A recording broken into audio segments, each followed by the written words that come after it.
Afrique mère, bercée par le courant chaud du printemps, ma mère somnole de temps en temps. L'horizon vaste et libre la pousse à rêver. Il est sans nul doute l'un des plus jeunes hommes de lettres du Sénégal.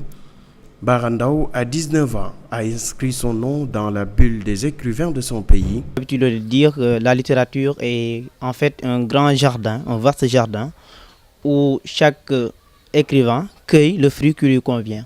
Moi, j'ai préféré cueillir dans ce jardin de la littérature le fruit que j'appelle la poésie. Un homme de littérature. J'ai commencé à taquiner les muses depuis la classe de CM2 en fait.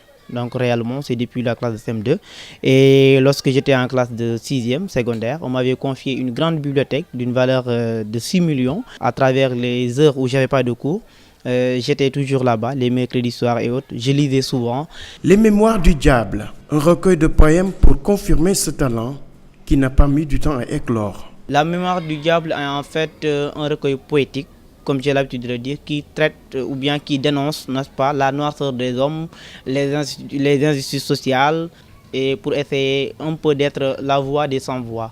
Bara Ndao a certes les prédispositions pour écrire, mais son environnement proche lui sert souvent de source d'inspiration. Nous avons opté pour une autre poésie, c'est-à-dire une poésie sociale, une poésie culturelle. Bara Ndao réfute le paradoxe que j'ai soulevé.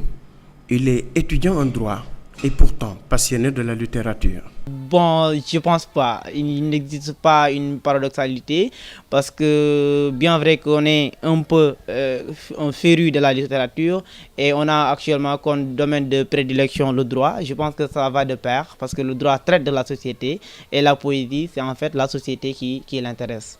Le jeune écrivain Bara Ndao en est à son premier recueil de poèmes. Les Mémoires du Diable est un rêve d'enfant qui se réalise.